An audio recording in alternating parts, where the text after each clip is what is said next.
నేను ఒకప్పుడు ఎలా ఉండేవాణ్ణో చెప్తాను. ఇది కేవలం ఒక కథ కాదు. నా గతాన్ని, నేను చేసిన పాపాల్ని ఒప్పుకుంటున్న తీరు. నా ప్రయాణం ఇక్కడి నుండే మొదలవుతుంది. అవును, నేను సన్యాసిగా మారకముందు ఒక రాక్షసుడిని. లోకం నన్ను అంగుళిమాలుడు అని పిలిచేది. అంటే వేళ్లదండను ధరించినవాడినని. నా పేరు వింటే చాలు ప్రాణాలు గాల్లో కలిసిపోయేవి. అంత భయం నామీద. అసలు నా కథంతా ఆ దండ చుట్టూనే తిరుగుతోంది. అది ఏదో మెడలో వేసుకునే అలంకారం కాదు. నేను చేసిన ఒక భయంకరమైన ప్రతిజ్ఞకు అది ఒక గుర్తు. ఆ అడవికి నేనే రాజుని. భయమే నా సింహాసనం.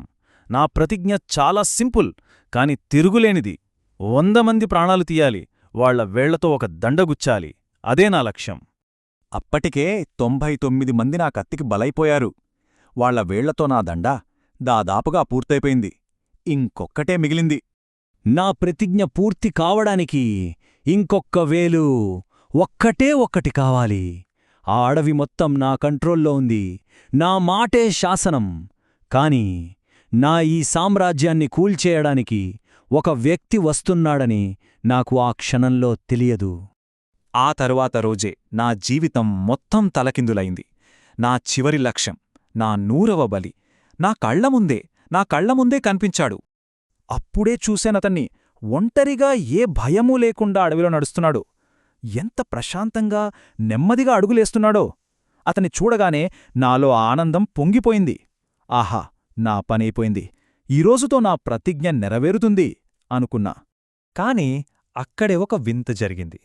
అతను చాలా నెమ్మదిగా నడుస్తున్నాడు. ఇంకేం ఆలోచించలేదు. కత్తిచేత పట్టాను. నా సర్వశక్తులూ కూడగట్టుకుని అతనివైపు పరిగెట్టాను, ఉరికాను. కాని అతను కనీసం వెనక్కి తిరిగి కూడా చూడలేదు. నా అడుగుల చప్పుడికి జంకులేదు, గొంకులేదు. తన నడక వేగాన్ని కూడా మార్చలేదు. అసలు నన్ను పట్టించుకొనట్టే ఉన్నాడు. అదెలా సాధ్యం? అతను నెమ్మదిగా నడుస్తున్నాడు. నేను ప్రాణం పెట్టి పరిగెడుతున్నాను. అయినా మా మధ్య దూరం అంగుళం కూడా దగ్గట్లేదు. నాలో ఆశ్చర్యం, కోపం, అసహనం అన్నీ కట్టలు తెంచుకున్నాయి. ఏంటిది? ఎలా సాధ్యం? నా శక్తి మొత్తం అయిపోయింది. ఊపిరి అందట్లేదు. ఇక నా వల్ల కాలేదు. పూర్తిగా విసిగిపోయి గొంతెత్తి అరిచాను. ఆగమన్నాను!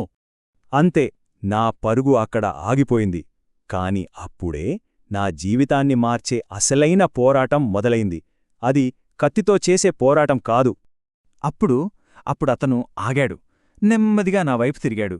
అతని స్వరంలో భయం లేదు, కోపం లేదు, కేవలం కరుణ. నేను ఎప్పుడో ఆగిపోయాను. హింస నుండి, ద్వేషం నుండి నేను ఆగిపోయాను. ఆగాల్సింది నువ్వు అన్నాడు. ఆ మాటలు నాకేం అర్థం కాలేదు. అప్పుడు అతను ఒక చెట్టువైపు చూపించి, ఆ కొమ్మను విరుచు అన్నాడు. ఇదేంటి అనుకుంటూనే నా బలమంతా ఉపయోగించి ఒక్క దెబ్బకు దాన్ని విరిచాను. అతను చూసి చాలా మంచిది అన్నాడు. ఇప్పుడు దాన్ని మళ్లీ చెట్టుకు అతికించు అని అడిగాడు. అది విని నాకు నవ్వొచ్చింది. ఇదేం వెర్రి ప్రశ్న అనుకున్నాను. నాలో ఇంకా గర్వం పోలేదు. నాశనం చెయ్యడం ఎవరైనా చేస్తారు అన్నాను. కాని దాన్ని తిరిగి అతికించడం అది ఎవరివల్లా కాదు. ఆ క్షణంలో ఆ మాటలు నా మెదడులో పిడుగులా పడ్డాయి. నాశనం చెయ్యటం, అవును, అది చాలా సులభం, తేలిక, ఎవరైనా చేయగలరు. కాని సృష్టించడం, బాగుచెయ్యడం, దానికి అసలైన శక్తి కావాలి. నేనిన్నాళ్ళో శక్తి అనుకున్నదంతా కేవలం నా బలహీనత అని ఆ ఒక్క క్షణంలో నాకర్థమైంది. అంతే, ఆ ఒక్క ఆలోచనతో నా ప్రపంచం మొత్తం కూలిపోయింది. నా గర్వం, నా అహంకారం అన్నీ ముక్కలైపోయాయి. ఆ మాటలు నా గుండెల్లో తూటాల్లా దిగాయి. అతని కళ్లల్లోకి చూశాను. నా పట్ల ద్వేషం లేదు, భయం లేదు.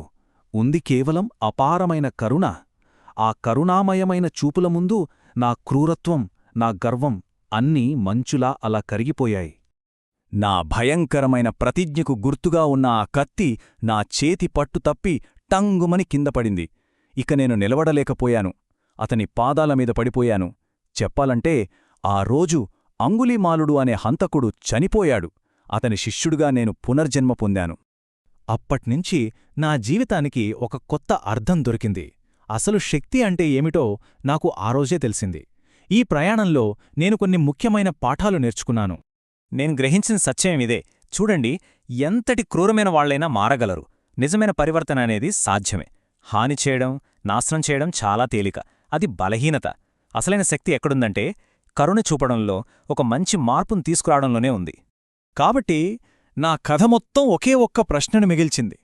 ఏది ఎక్కువ కష్టం? ఒక గాయాన్ని సృష్టించడమా లేక దాన్ని నయం చేయడమా? ఒక్కసారి దీని గురించి ఆలోచించండి.